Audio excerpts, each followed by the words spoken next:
कि Russian rebels ने अभी रशियन सेना की और मदद मांगी है। पूरा हम मैप दिखा रहे हैं। हाँ, अलग अलग जगहों पर ये पूरे डॉनबैस इलाके में। इसका मतलब है जो रशियन रिबेल्स है हाँ। वो सपोर्ट मांग रहे हैं, तो इससे साफ जाहिर है कि जो रेजिस्टेंस चल रहा है रूसी यूक्रेनियन फौज का, वो काफी ठीक ठाक चल रहा है।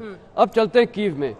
देखिए, कीव में हमें पहले एनालाइज करना है कि प्रेसिडेंट पुतिन का मुद्दा क्या है। सबको पता है उनका मुद्दा और एम बहुत क्लियर है। वो है कि तुरंत वहां का तख्ता पलटा करना। और उसका तरीका क्या है? उनको वहां पर अपना झंडा लगाना है, रूसी झंडा, जो उनकी पार्लियामेंट बिल्डिंग है या जो उनका कम्युनिकेशन सेंटर है और अगर प्रेसिडेंशियल पैलेस है। जब ये वहां लग जाएगा तो आप सोचिए ये लड़ाई समाप्त है, क्योंकि वो पूरी कीव का कैप्चर नहीं करेंगे। अब इसको, ये जो मैंने आपको बताया, जो उनका मुद्दा होगा प्रेसिडेंशियल पैलेस या जो कम्युनिकेशन सेंटर है, इसको कैसे करना, इसके लिए ना मिसाइल्स काम में आएंगी, ना कोई रॉकेट्स काम में आएंगे। इसके लिए सिर्फ ग्राउंड फोर्सेस चाहिए, और ये वही ग्राउंड फोर्सेस है जो स्पेशल फोर्सेस ये कार्रवाई कर सकती है, और स्पेशल फोर्सेस जो उनकी स्पेटनास है वही कर सकती है। लेकिन उनको रेजिस्टेंस बहुत मिलेगा, क्योंकि इनकी भी जी। गौरव सावंत हमारे साथ एक्चुअली जुड़ गए। जेके वंसल साहब भी डिफेंस एक्सपर्ट के तौर पर हमारे साथ हैं। राजीव डोगरा जी भी पूर्व राजनयिक हैं, जिनसे हम समझेंगे यूक्रेन और भारत का रिश्ता, क्योंकि अब जब हम बदलते हालात देख रहे हैं यूएनएससी में भारत के का एब्सटेन करना। गौरव सावंत, कहाँ हैं आप? क्या आप कीव पहुंच गए हैं? और जिस तरह के वहां पर आदेश दिए गए हैं शूट ऑफ साइट, आप सुरक्षित जगह पर होंगे, हमें पूरी बड़ी तस्वीर समझाइए। कीव अभी भी हमारे कंट्रोल में, ये यूक्रेन के राष्ट्रपति ज़ेलेंस्की का दावा है। गौरव। यूक्रेन के राष्ट्रपति ज़ेलेंस्की जो कह रहे हैं कीव अभी भी उनके कंट्रोल में है। इस समय हम लोग रेलवे स्टेशन से बिल्कुल अभी बाहर निकले हैं। हर ओर यहां पर पुलिस है और सेना की बड़ी तैनाती है। आप जिस तरफ देखिए वहीं पर यूक्रेन की सेना तैनात है। तो ये इलाका जो है हार्ट ऑफ यूक्रेन, वॉक्सॉल का, यहां पर यूक्रेन की सेना का पूरी मौजूदगी है। जो ये देखिए एयर रेड सायरन, ये एयर रेड सायरन अभी अभी बजा है यहां पर। इसका मतलब अभी यहां पर या मिसाइल आने वाली है या कोई लड़ाकू विमान आने वाला है। इस तरफ एयर रेड। एलेक्स हमारे साथ, हमारे एक मित्र है, ट्रेन में ही बने, इनसे बात हुई। Alex, what does the siren mean?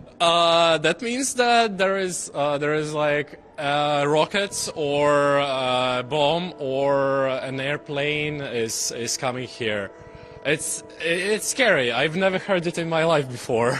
Alex 26 साल के हैं, कभी उन्होंने ये एयर रेड सायरन नहीं सुना, लेकिन इस समय हम ये एयर रेड सायरन सुन रहे हैं यहाँ पर।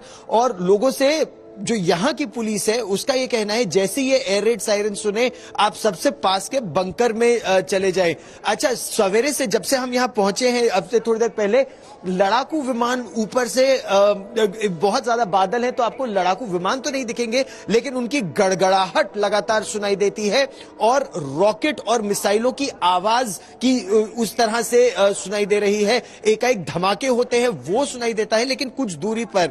यहां के लोगों का यह कहना है कि आप सोचिए 21वीं सदी की ये दुनिया है। 21वीं सदी की दुनिया में आप एक शहर में, यूरोप के एक शहर में, मतलब द्वितीय विश्व युद्ध में तो आप सुनते होंगे, लेकिन यहां पर आप सुन रहे हैं। अच्छा देखिए, एक एम्बुलेंस भी अब यहां पर आ रही है। एयर रेड सायरन और तेज होते जा रहे हैं। और अंजना, अब यहां पर लोगों से कहा जा रहा है कि वो अंदर जाए। हम लोग भी, do we know where is the nearest bunker here? Yeah, it's right there, the metro. The metro. Okay, तो एयर रेड सायरन जब आता है तो नियम यही है कि लोगों से कहा जाए कि वो सबसे पास के बंकर में जाए। हमने पता कर लिया, देख तो लिया है, बंकर पास में है। और बात करते करते हाँ, हम लोग प्रयास यही करते हैं अंजना कि हम बात करते करते जाए, क्योंकि अभी हम लोग का सामान भी हमारे पास है। हम लोग बस अभी पहुंचे ही हैं यहाँ पर अपना सामान लाद के। लेकिन हम जिस तरह से एयर रेड सायरन लगातार बज रहे हैं अंजना, ये यही एक तरह से दिखाता है कि तनाव बहुत है, लेकिन लोग अभी इस तनाव में जी रहे। जैसे वो महिला को देखिए, इस आयु के बावजूद वो बंकर की तरफ नहीं जा रही है, वो ट्रेन स्टेशन की ही तरफ जाने का प्रयास कर रही हैं। छोटे छोटे बच्चे भी हैं वहां पर, और वो भी इस एयर रेड सायरन के बावजूद अपनी मां के साथ बस निकलने का प्रयास कर रहे हैं। लेकिन वहां कुछ तनाव जरूर नजर आ रहा है अंजना, जहां लोग निकलने का प्रयास कर रहे हैं। Is this where we should be heading? The building, right. तो एयर रेड सायरन सुनाई दे रहा है अंजना, लेकिन ये अभी नहीं पता चल रहा है कि किस तरह जाया जाए। लेकिन वहां कुछ लोग बोल रहे हैं हमको भाग के चलना चाहिए, तो हम लोग भाग के उस बिल्डिंग की तरफ बढ़ते हैं, क्योंकि अब ये कहा जा रहा है कि आपको जल्दी से निकलना चाहिए। वो इशारे से हम लोग को कह रहे हैं कि आप जल्दी आइए आमतौर से, लेकिन लोगों के अंदर इतना भय दिख नहीं रहा है इस एयर रेड सायरन के बावजूद, जो अभी भी यहां पर खड़े हैं। और ये यहां की एक बड़ी इस समय यूं कहें विचित्र सी स्थिति है। एयर रेड सायरन बजा, ऊपर लड़ाकू विमान की गड़गड़ाहट सुनाई दी, लेकिन लोगों में उतना भय नहीं है। And Alex try explaining this to us for a moment. The gentleman signal to us to run. We came in here, but we don't see the panic in others. Why is that? That's actually a really funny consequence because of our army being good. People just notice that there are a lot of air raid sirens and nothing happens after this, and it's just because our army protected us from it, like the air defense systems. Very interesting you should say that. और संभवतः Anjana general Dayal हमारे साथ है और फौजी जो विशेषज्ञ हमारे साथ हैं वो बता पाएंगे कि पहले दिन से कहा यह जा रहा था कि SEAD यानी सप्रेशन ऑफ एयर डिफेंस हो रहा है यूक्रेन का, और उसमें सफलता मिली। क्या उसमें असल में सफलता मिली, या फिर अभी भी अगर लड़ाकू विमान आते हैं रूस की तरफ से तो यूक्रेन की या वायुसेना या सरफेस टू एयर बैटरी उसे देख लेती है, और अगर लड़ाकू विमानों को भी पता चल जाता है कि यहां एयर डिफेंस सिस्टम अभी एक्टिवेटेड है तो वो और ऊंचे चले जाते हैं।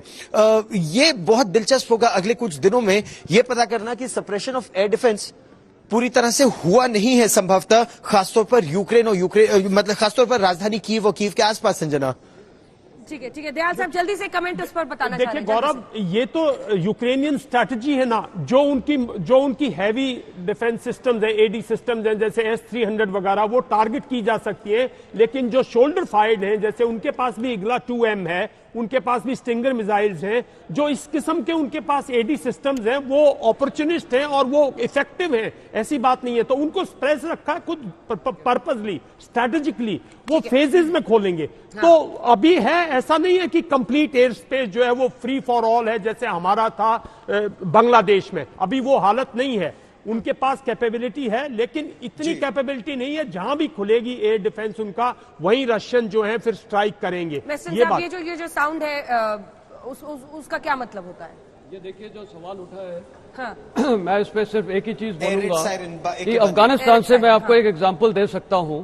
अफगानिस्तान में भी जो गौरव ने भी बोला, इन्होंने भी बोला, स्टिंजर मिसाइल्स हैं और जो बाकी शोल्डर फायर्ड मिसाइल्स हैं, इनको आप सप्रेस नहीं कर सकते। ये कब कहां से फायर करेंगे, और ये अफगानिस्तान में हुआ है। रूसी सेना को वहां बहुत भारी मात्रा में ये जो स्टिंजर मिसाइल्स इनको यूएस ने अवेलेबल कराई थी, काफी सफर किए थे। तो बिल्कुल सही है कि सप्रेशन ऑफ पूरा एयर डिफेंस सिस्टम इनका नहीं हो पाया है। ठीक है, एयर रेड सायरन पर और अगर आप बंसल साहब बोलना चाहें, फिर राजीव साहब जल्दी से एक कमेंट, हम लोग सीधा गौरव से बात कर सकते हैं। देखिए बिल्कुल ठीक कह रहे हैं। बाकी जो एक बहादुरी है जो यूक्रेनियन सोल्जर्स की, और वो अपने कंधे पे जो है रॉकेट लिए घूम रहे हैं, और जहां भी उनको एयरक्राफ्ट नजर आ जाता है वो उसको मार देते हैं। तो वो भी एक बात है कि जरूरी नहीं है उन्होंने एयर डिफेंस सिस्टम को वो लोग कर भी दें, लेकिन ये जो है वो जो जज्बा है वो गौरव यही से बात को आगे ले जाइए। जो एयर रेड सायरन के जरिए जो संकेत मिल रहे हैं और जो समझ में आ रहा है, और जो यूक्रेन की सेना है उसका क्या रूप दिख रहा है इस वक्त वहां पर?